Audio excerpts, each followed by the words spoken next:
Hoy vamos a hablar acerca de idiomas o acerca de lenguas desde el punto de vista bíblico, por una sencilla razón. Hace unas semanas una persona con mucha sinceridad me escribió y me dice, pastor, así literalmente como me escribió. Dice, hace 10 años que yo estoy asistiendo a una iglesia donde en cada reunión se habla una nueva lengua. ¡Wow! Interesante.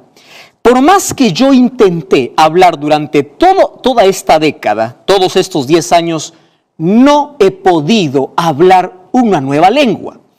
Ellos dicen que es la lengua de los ángeles.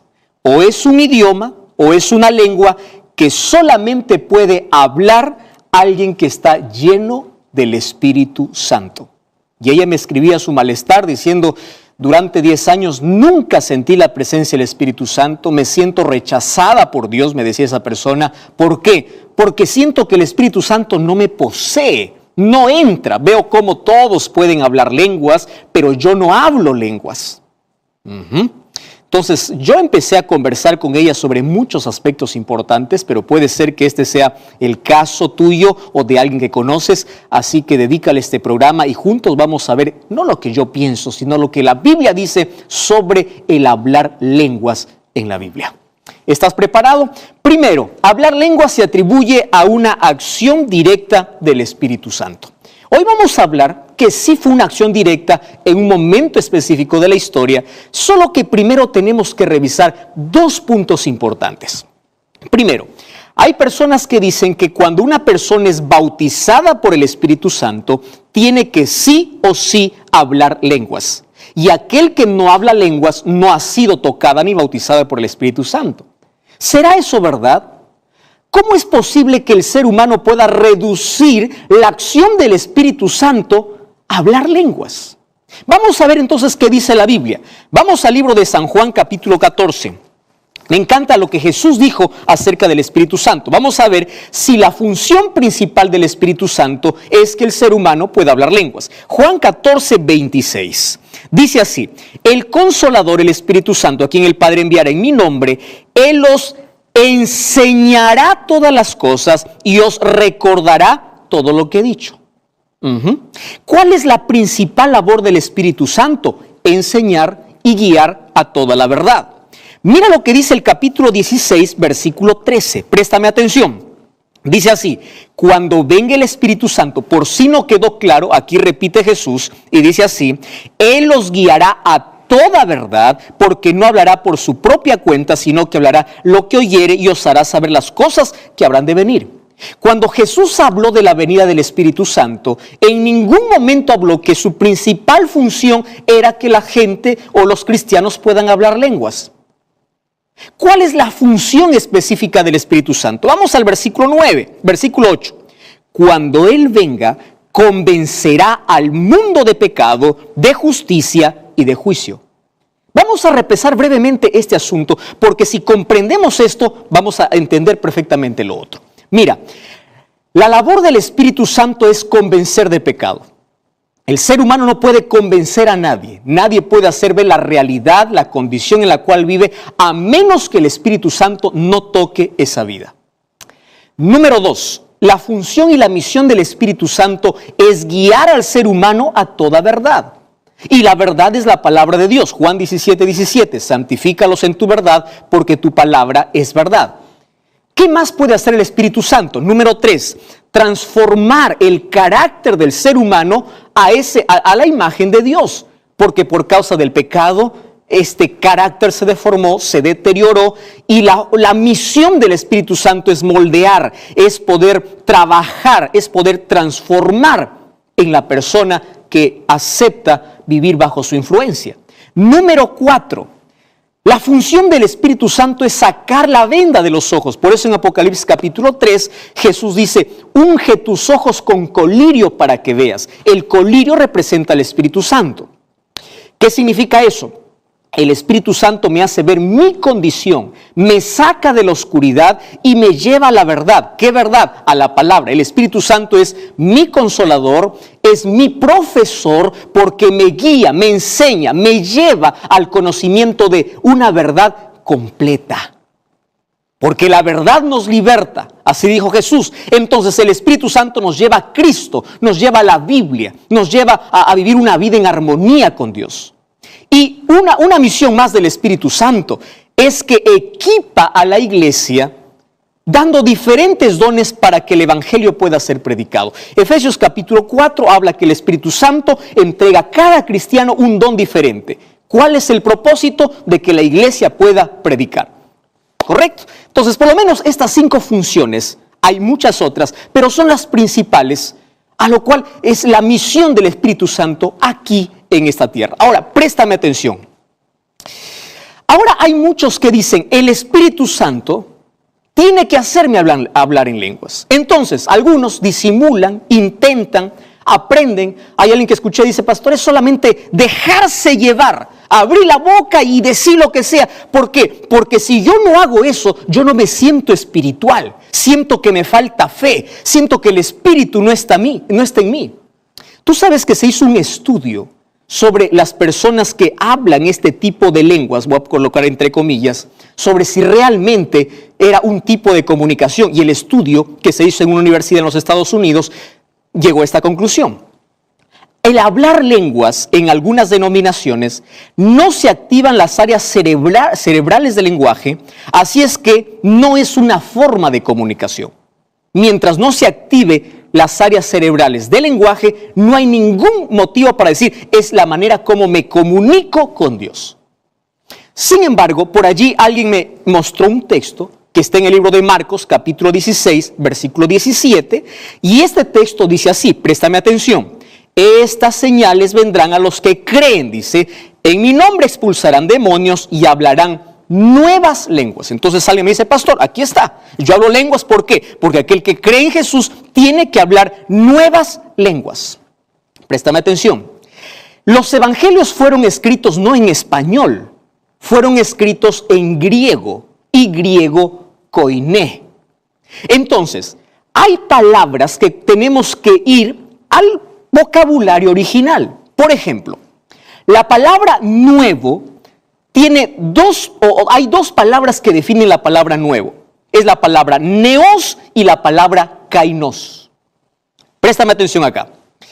La palabra neos significa nuevo de algo que nunca existió, ¿correcto? Algo que nunca existió, es totalmente inédito, es nuevo. Esa es la palabra neos. Y la palabra kainos significa algo nuevo para mí, aunque ya haya existido. Te voy a hacer un ejemplo. Cuando yo compro una casa, puedo decir, esta casa es nueva porque es la primera vez que se usa esa casa. O puedo decir, esa casa es nueva para mí. ¿Por qué? Porque yo por primera vez voy a vivir en esa casa porque antes le pertenecía a otros dueños. Ahora, ¿qué palabra crees que Jesús utilizó ahí en el libro de Marcos? Es la palabra kainos. ¿Qué significa? Que el Espíritu Santo o la obra del Espíritu Santo cuando venga o cuando sea derramado en este momento específico bíblico que fue en el Pentecostés, ellos hablarían nuevas lenguas, pero que ya eran conocidas por todos. Ahora, vamos a explicar de esto de una manera más simple aún, tomando el texto bíblico. Hechos capítulo 2. Mira vamos al libro de Hechos, porque hay algunos que dicen que cuando vino el Espíritu Santo, entonces empezaron a hablar lenguas, y es por eso que cuando viene el Espíritu Santo hay que hablar lenguas. Versículo 7 y versículo 8. Toda la gente, dice, estaba atónita y maravillada diciendo, miren, ellos no son galileos, ¿cómo les oímos hablar en nuestra lengua? La palabra lengua aquí es idioma. ¿Qué significa eso? Allí habían personas de 18 naciones. Ellos no hablaban ni el griego ni el arameo, que eran los idiomas que hablaban los discípulos. Entonces, cuando fue derramado el Espíritu Santo, la predicación del Evangelio tenía que expandirse en el siglo I por todo el Imperio Romano. ¿De qué manera se haría si los discípulos no hablaban ninguno de esos idiomas? Cuando descendió el Espíritu Santo, entonces los discípulos empezaron a hablar esas lenguas, que significa los idiomas. Por eso es que el versículo 7 y 8 dice, les oímos hablar en nuestra lengua. Entonces eso no significa que ellos balbuceaban, decían cualquier cosa. No, era un idioma que la gente comprendía. Préstame atención allí. Ahora fíjate, hoy te voy a mostrar por lo menos 6 razones para nosotros diferenciar si realmente es aquello que tú dices que es un don de lenguas, si realmente es un don del Espíritu Santo o es un engaño del enemigo. 6 razones. Primera razón. Hablar en lenguas para los discípulos fue concedido por necesidad. ¿Cuál era la necesidad? La predicación del Evangelio. ¿Quieres para comprobarte? Mira, en Hechos 4, 8 y 9 se derramó el Espíritu Santo y nadie habló en lenguas. ¿Por qué? Porque no había necesidad. No hacía falta. Cuando fue derramado el Espíritu Santo era necesario hablar en el idioma, en la lengua de las personas que la escuchaban. Número 2. Hablar en lenguas para los discípulos no fue acompañada por un éxtasis emocional. ¿Sabes qué dice la Biblia? Que el mensaje fue comprendido. Tanto así que el capítulo 2, el versículo 37 dice que cuando escucharon el sermón de Pedro, ellos se arrepintieron y dijeron a Pedro y a los otros apóstoles, varones, ¿qué haremos? Y entonces le dice, arrepiéntanse y bautícense. ¿Qué significa? Que ellos comprendieron el mensaje. ¿Te das cuenta? No era un momento de éxtasis emocional, no. No era un show que estaban haciendo. No era de que ellos hablaban cualquier cosa y nadie les entendía. El mensaje fue comprendido, por eso es que ese día se bautizaron más de 3,000 personas. ¿Te das cuenta que aquí cuando está hablando de lenguas, está hablando de idiomas? Número 3, no fue un griterío. No era una... Ahora, en el libro de Gálatas, capítulo 5, versículo 22 y 23, dice que el Espíritu Santo es paz. El Espíritu Santo no es que el ser humano pierde dominio y empieza a echarse para el suelo y empieza a caerse. No, es tranquilidad, no es perder los sentidos, es tener dominio sobre ellos. Y si tú vas a Efesios capítulo 4, versículo 31, dice que Dios no es un Dios de confusión. Es decir, caer al suelo, hablar cualquier cosa, no forma parte de ningún don en la Biblia. Número 4, tiene que ser auténtico. Hay personas que dicen, bueno, hablar en lenguas es fácil, porque yo me aprendo. ¿Sabes hasta qué extremo hemos llegado?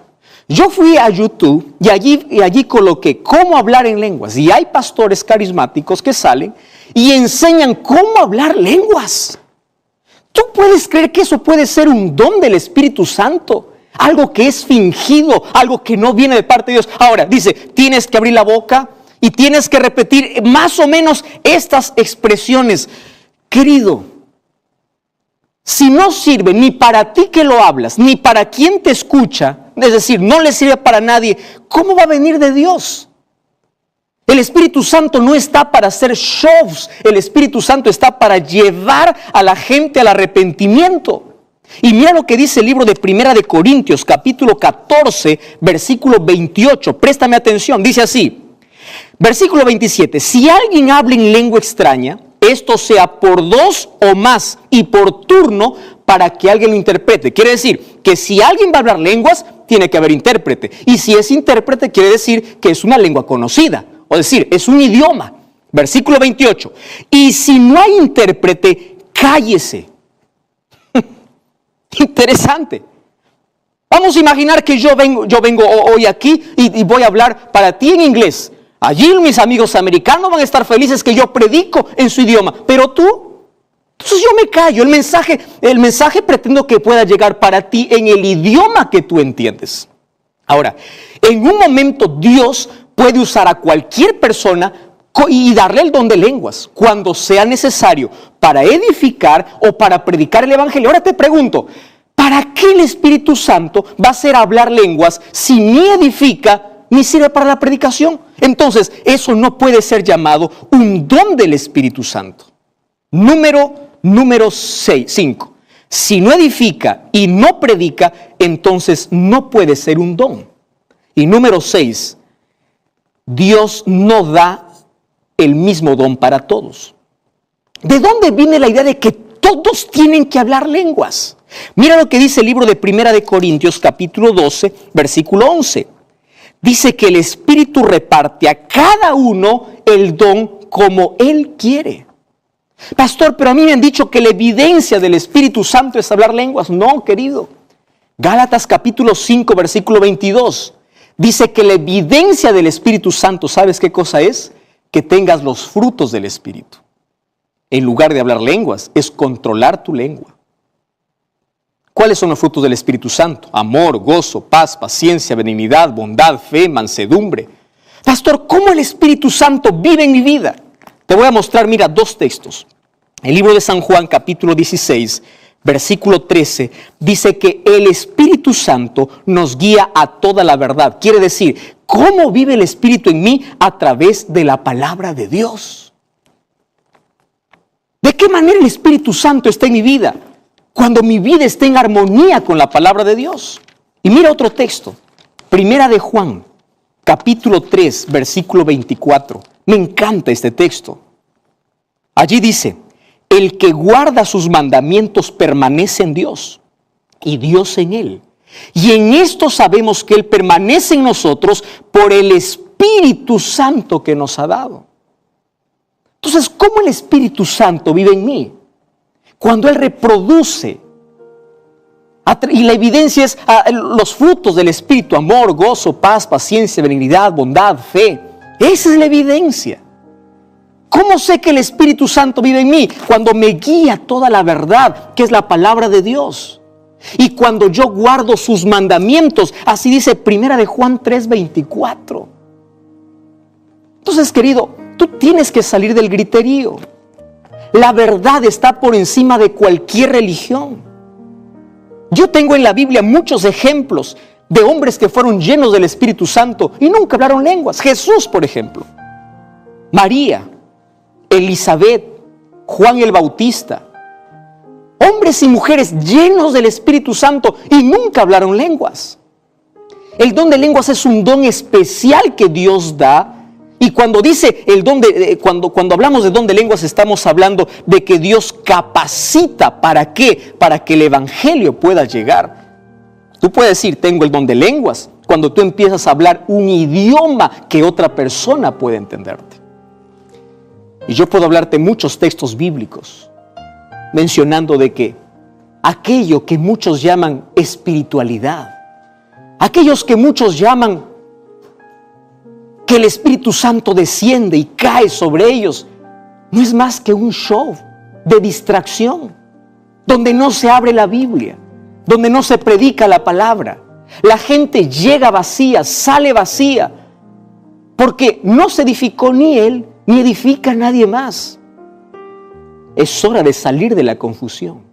Es hora de colocar nuestro fundamento sobre la verdad, que es la palabra de Dios.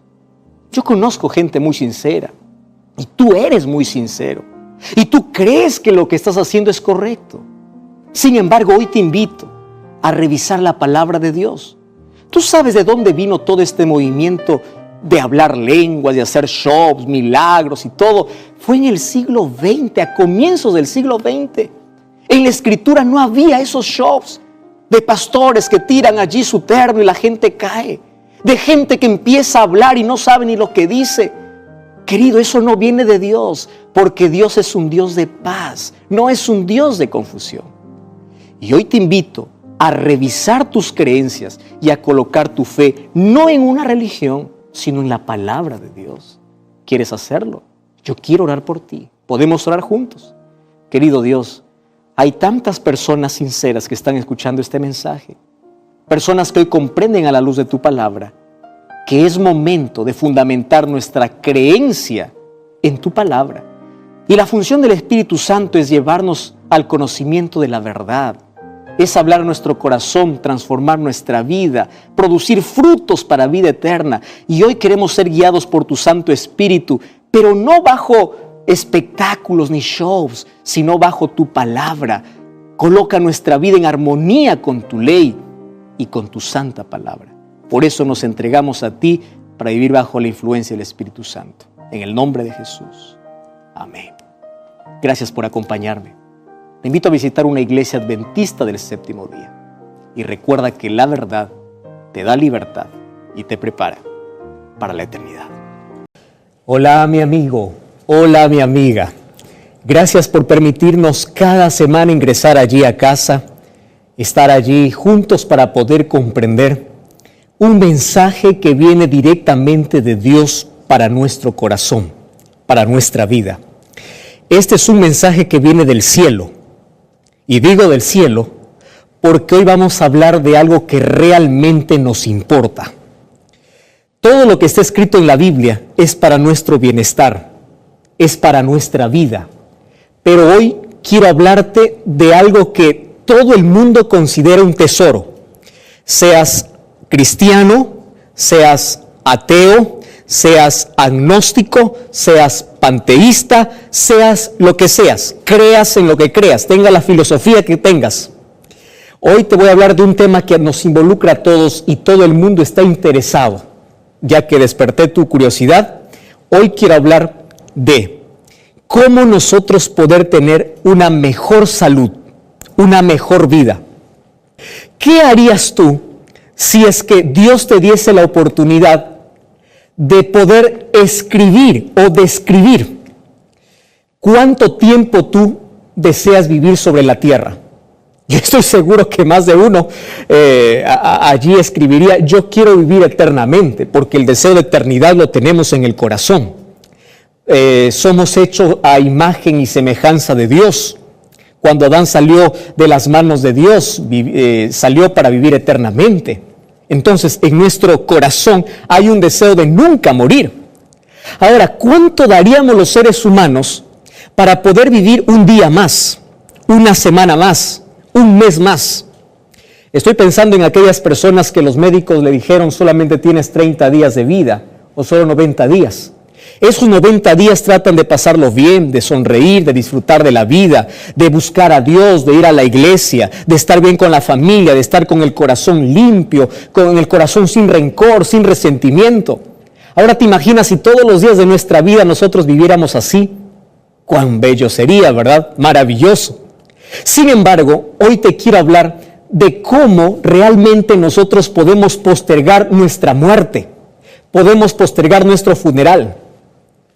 Tú sabes que ya escuché a muchas personas por ahí decir así: pastor, cuando llega la hora, llega. ¿Ya escuchaste tú decir eso? Yo escuché mucho ahí a la abuelita, escuché a muchos familiares. Del día nadie pasa. Es decir, como si Dios estuviese predestinado o hubiese predestinado a cada ser humano un día para morir. Es decir, tú vas a vivir solamente hasta el 31 de septiembre. Tú vas a vivir solamente hasta el 28 de agosto. De ahí no pasas. ¿Será que así funcionan las cosas con Dios? ¿Será que así son?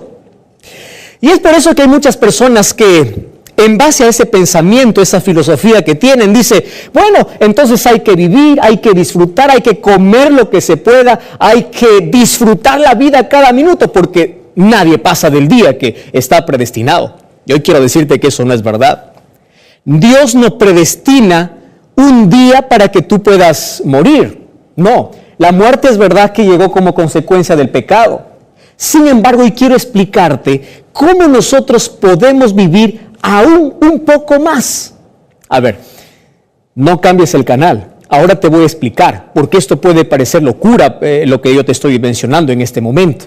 Pero quiero que te tranquilices y vamos a reflexionar un poco en la siguiente historia que te voy a contar. Mira, vamos a imaginar que tú un día compras el carro del año, ¿correcto? Pero para comprar ese carro del año, tú has tenido que sufrir mucho, has tenido que trabajar mucho, trabajar horas extras, has tenido que sacrificar muchas cosas. Entonces, ahora el sueño realizado, estás con el carro del año. Ahí está, nuevecito, 0 kilómetros. El sueño dorado tuyo se ha cumplido. Solo que cuando vas allí a retirarlo de la tienda después de haber cancelado aquel carro y después de poder salir allí con la frente en alto para que todos puedan ver que tienes un carro nuevo. Antes de que puedas salir de esa tienda, tú vas a recibir un manual. Y ese es el manual del fabricante. Ahora quiero que prestes atención. Si tú no lees el manual del fabricante, no importa cuán nuevo sea el carro, no importa cuán del año sea el carro, no importa la marca que sea el carro, si tú no le pones el combustible adecuado, si tú no le pones el aceite adecuado, ¿sabes qué cosa va a ocurrir? Dos cosas con tu carro. Número uno, no va a tener un buen funcionamiento. Y número dos, la vida, voy a utilizar la palabra vida, pero en sí es duración. La duración de este carro va a ser más corta. ¿Me comprendes? Entonces, más allá de poder estar con la euforia de que tengo un carro nuevo, yo tengo que estar preocupado en leer el manual. El manual me dice el combustible que debo ponerlo, el aceite que debo ponerlo. El manual me dice las cosas que debo tener en cuenta cuando yo uso un carro. Si no, puede ser el mejor carro, pero va a durar poco en mis manos cuando yo desobedezco el manual del fabricante. Ahora quiero que pienses conmigo. Tú y yo somos hechura de Dios, es decir, somos criaturas de Dios. Dios es nuestro creador, ¿comprendes? Entonces, Dios sabe cómo nosotros funcionamos.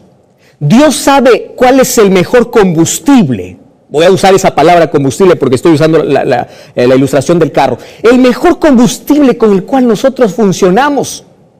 Y sabes, Él también nos dejó un manual. El manual del fabricante es el manual del creador.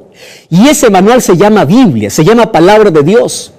Y en este libro tú vas a encontrar instrucciones de Dios para que tú vivas más. A pesar de que la muerte es nuestra mayor amenaza, es posible vivir un poco más. Pero ¿cuándo vamos a vivir un poco más?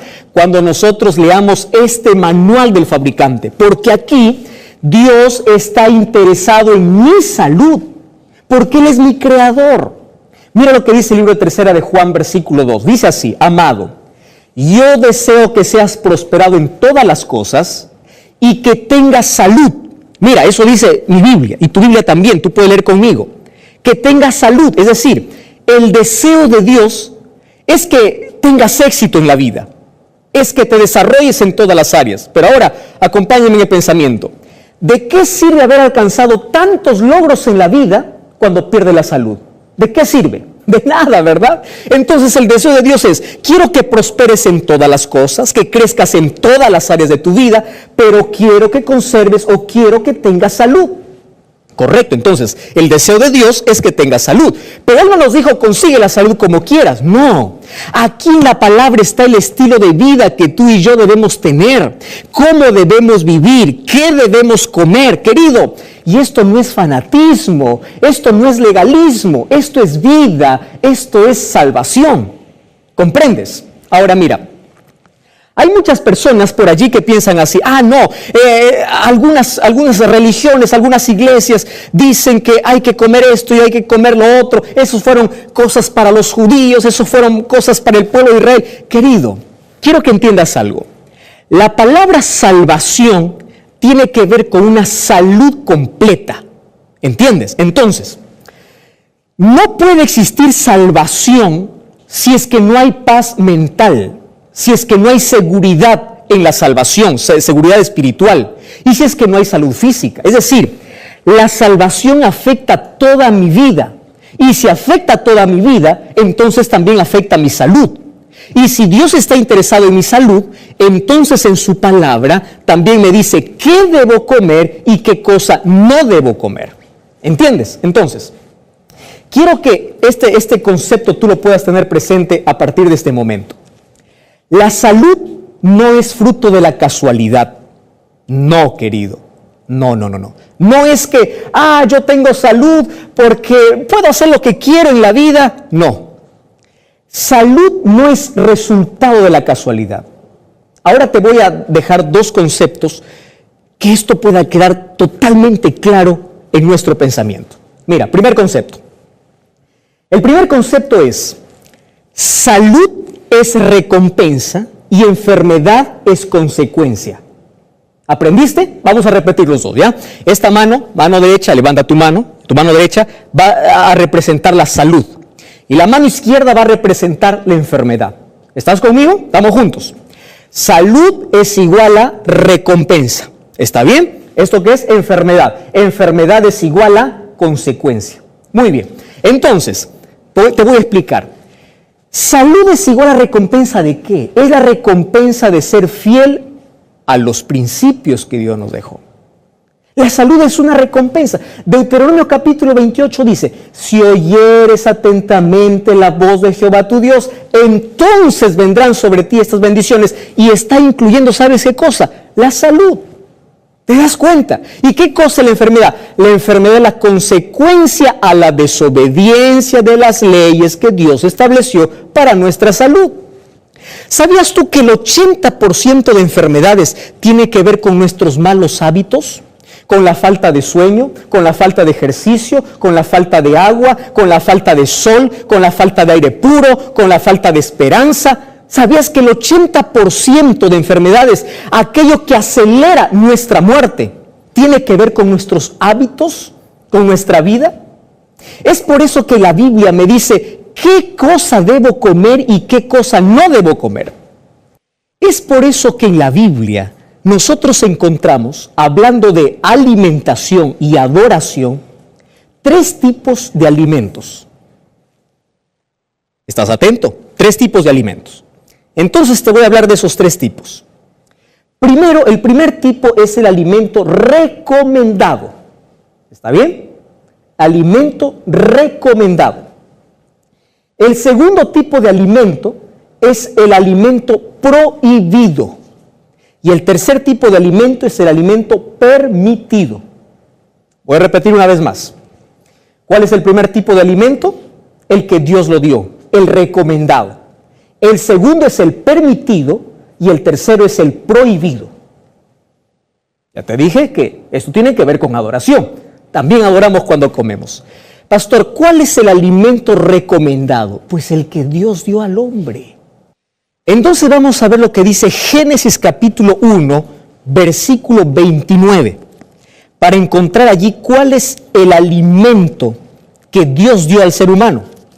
Y allí en Génesis capítulo 1, versículo 29 dice, Dios les dijo, mirad que os he dado toda planta que dé semilla, que está sobre la tierra, así como todo árbol que hay fruto y que da semilla, de esto podréis comer. Eso está diciendo la palabra de Dios. Entonces, ese es el alimento recomendado. Cuando tú lees Génesis capítulo 5, vas a encontrar allí la historia de los primeros hombres sobre la tierra. ¿Sabes cuántos años vivió Adán? 930 años. ¿Sabes cuántos años vivió Matusalén? Casi 1 milenio, 969 años.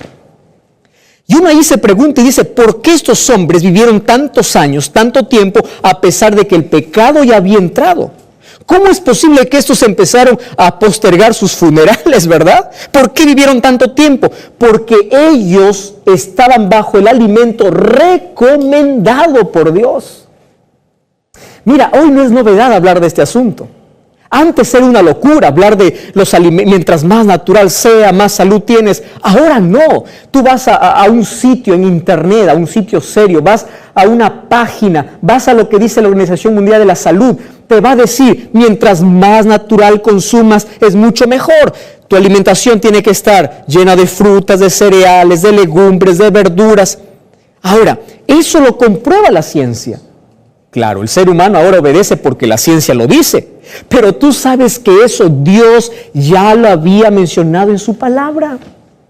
¿Te das cuenta qué extraordinario es Dios? Ahora, ¿cuál es el segundo tipo de alimento? El alimento permitido.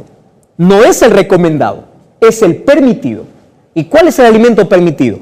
Aquello que Dios permite, aunque no fue el diseño original para el hombre. Y dentro de este alimento permitido está el uso de la carne. No es el recomendado, es el permitido. Ahora, cuando hablamos de carne, Dios hizo la distinción. ¿Qué alimentos debemos consumir y qué alimentos no? Alguien me va a estar allí mirando con indiferencia, va a decir, pastor, seguramente usted va a hablar de esos alimentos que ustedes llaman inmundos. Espere un momento. Nadie, ningún líder, ninguna iglesia hace esta separación. Esto lo hizo Dios. Pastor, ¿y dónde está eso? En Levítico capítulo 11. Te voy a dar como tarea que puedas leer todo el capítulo 11 y vas a encontrar cómo Dios dice de cada grupo de animales qué animales se pueden comer. Ahora, ¿por qué Dios permitió? ¿Recuerdas cuando el diluvio vino sobre la tierra? Cuando Noé y su familia salieron del arca, no había vegetales, no había frutas. ¿Qué cosa tenían que comer? Animales. Ahora, solo que Noé ya conocía qué animales debía consumir y qué animales Dios le había prohibido. Entonces aquí viene el tercer tipo de alimento, el alimento prohibido. Es aquel que Dios dice no, ¿correcto? Aquel que Dios dice no, esto no debes consumir. Ahora, pastor, ¿cuáles son esos alimentos? Mira, están agrupados los animales que el ser humano puede consumir. Es permitido, pero no es el recomendado. Por ejemplo, dentro de los animales cuadrúpedos, ¿cuáles son los que pueden servir como alimento para el ser humano? Puede, no es el recomendado, pero es el permitido. Aquellos animales, dice la Biblia, que tienen pezuña hendida. ¿Qué significa pezuña hendida? Casco partido, y aquellos que rumian. ¿Conoce un animal que rumia? La vaca, por ejemplo, rumia, ¿verdad? Comió pasto, luego en la noche se acuesta para dormir y ella sigue rumiando, sigue comiendo. Son dos características que Dios puso para que diga, estos animales son limpios, y los que no tienen casco partido y no rumian son animales prohibidos para comer. ¿Está bien? Ahora, de los peces, tiene dos características. ¿Cuál es la característica de los peces? Aquellos que tienen escamas y aquellos que tienen aletas. Dios lo dijo así, no el ser humano. ¿Y cuáles son de las aves? ¿Toda ave podemos comer? No, querido. Aves de rapiña no podemos comer. No podemos tampoco comer las aves nocturnas. Dios hizo la distinción de estas características. Ah, pastor, usted está hablando de las leyes levíticas, esas leyes fueron para el pueblo. Espera un momento. ¿Tú sabías que la distinción de lo inmundo y lo limpio no lo dio Dios al pueblo de Israel en Levítico 11? Si tú lees la Biblia en Génesis 7, 1 y 2, cuando entraron al arca, ¿cuál fue la orden que Dios le dio a Noé? De los animales limpios, 7. De los inmundos, una pareja. ¡Ah, qué interesante! Aquel que piensa que esas leyes fueron para los judíos, quiero decirte que en el tiempo de Noé no había judíos, querido. No existía judíos, pero ellos ya conocían cuál es el alimento prohibido o qué cosa Dios llama inmundo y qué cosa Dios llama limpio. Ahora, aquellos que dicen que Levítico 11 es una ley que fue clavada en la cruz, yo quiero darles tres respuestas. Número 1. Los animales no fue una tipología de Jesús. ¿Qué significa una tipología? No representaba el sacrificio de Jesús. Cuando hablamos de alimento, solo el cordero que era sacrificado era la representación de Jesús. Es por eso que cuando Jesús murió, allí terminó el sacrificio. Pero al hablar de alimentos, no estamos hablando de tipología. Número 2, lo que es abominable es abominable. ¿Sabes qué cosa dice Job 14:4? ¿Quién hará limpio al inmundo? Nadie. Absolutamente nadie. ¿Entiendes? Ahora, una tercera respuesta que yo puedo darte en este momento es que lo que Dios llamó abominación, no hay nada, absolutamente nada que pueda limpiar. Y por ahí hay alguna persona que dice, pastor, la oración puede limpiar todo. Incluso toman el libro de 1 Timoteo capítulo 4 diciendo, en los últimos tiempos vendrán algunos para decir que deban abstenerse de algunos alimentos. Correcto. Mira, yo te voy a decir algo. Allí dice, vendrán algunos con doctrina de demonios. Ahora yo te pregunto, ¿la distinción de animales es una doctrina de demonios o lo dio Dios? Lo dio Dios. No es una doctrina de demonios. Además, en 1 Timoteo 4 dice, aquellos que por la Biblia fueron santificados o fueron separados. ¿A qué animales Dios separa la Biblia? ¿Acaso no es aquellos que son limpios y aquellos que son inmundos? ¿Y por qué Pablo dice que en los últimos tiempos vendrán algunos diciendo de que por allí tendrán que abstenerse de algunas carnes? ¿Sabes lo que está diciendo? Es que en ese tiempo ya había una religión, los docetistas. Aquellos que decían que todo aquello que produce placer o deleite al cuerpo es pecado. Es por eso que dice, en esos tiempos también vendrán algunos diciendo que no deban casarse, porque ellos consideraban de que eso también era pecado. Entonces no está diciendo de que Dios abolió aquellos alimentos que Dios llamó ya prohibidos. Ahora, yo quiero hablar contigo. Yo quiero decirte lo siguiente. Cuando los seres humanos obedecemos las orientaciones que Dios nos dejó en su palabra, somos más felices. Y sabes, adoración también tiene que ver con alimentación. Hoy ya descubriste 3 tipos de alimentos. ¿Cuál es el primer alimento? Aquel que Dios dio al ser humano. El segundo es el permitido, el tercero es el prohibido. ¿Hay manera de que podamos vivir un poco más? Sí, pero tienes que escuchar las orientaciones de Dios. Dios quiere que seas feliz. Y no es un capricho de una iglesia, no es un capricho de un líder, es lo que la palabra de Dios dice. ¿Por qué no seguir entonces los consejos que Dios tiene para nosotros? ¿No te parece que es un privilegio enorme saber de que nuestro cuerpo es el templo del Espíritu Santo? Hay que cuidarlo, hay que protegerlo. Hay que practicar los 8 remedios naturales, beber 8 vasos de agua al día, hacer ejercicio, confiar en Dios, respirar aire puro, tomar sol, respirar buen aire, aire limpio, tener temperancia, tener esperanza. Esas cosas nos ayudan para vivir más y esas cosas nos preparan para vivir en el cielo por la eternidad. Hoy quiero desafiarte a ponerte de parte de Dios. Obedece los principios de Dios. Recuerda que la salud es una recompensa y la enfermedad es una consecuencia. ¿Quieres orar conmigo? Cierra tus ojos. Querido Dios, gracias porque tu palabra hoy ha hablado para mi vida. Y ahí está tu deseo que tienes para mí, de que yo pueda tener salud, que pueda prosperar en todo. Perdona porque muchas veces yo abusé, muchas veces yo rompí aquellas leyes, aquellas cosas que tú llamaste prohibido, pero lo hice por desconocimiento. Pero a partir de hoy quiero obedecer tu palabra. Dame tu poder para ser obediente y fiel a ti, en el nombre de Jesús. Amén. Gracias por acompañarme en este programa. Como siempre te invito a visitar una iglesia adventista del 7º día. Recuerda que la verdad te da libertad y te prepara para la eternidad.